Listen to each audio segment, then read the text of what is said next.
السلام عليكم. والنهارده يوم السبت 17 ديسمبر من ميدان التحرير، وهنسمع دلوقتي بعد ما حصل دخول وحدة المظلات، هنسمع من واحدة من السيدات عندها حادثة حصلت معاها. مظلات لحظة دخلت. طيب ايه، قولي بقى ايه اللي حصل؟ كنت واقفة قدام الخيمة، أول ما دخلوا الكل بقى يجري وأنا كنت ماسكة المصحف في إيدي. فراحوا راميين الولع على الخيمة، قلت لهم ما تولعوش خيمتي، قالوا لي وادي المصحف اهو. ايه اللي حصل بالظبط بالتفصيل؟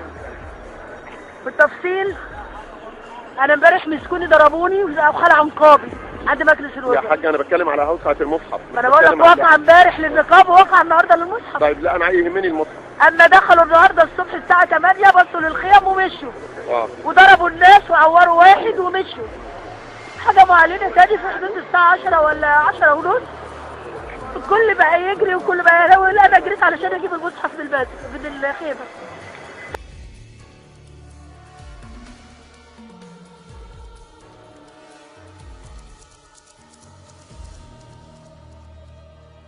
قدام الخيمة، أول ما دخلوا الكل بقى يجري وأنا كنت ماسكة المصحف في إيدي.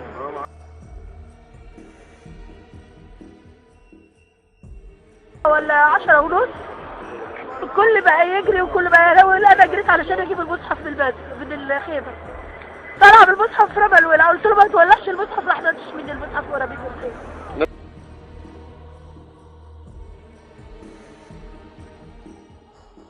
نتشوا بايده؟ نتشوا بايده ورماه في الخيمة. كتاب الله اهو. على كمان المصلحة. كتاب الله اهو. كتاب الله اهو. وبعدين؟ الشعب يفوق. وبعدين جريت اعمل ايه؟ المصحف اتاخد من ايدي، اعمل ايه؟ بقيت اقول دافع عني وعن ديني يا رب. دافع عني وعن ديني يا رب. طمني على اولادي يا رب. طمني على اولاد الصغار.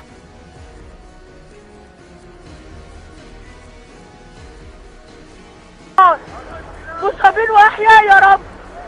طمني عليهم، كل واحد دعار على كل واحد مصري قاعد في بيته لسه.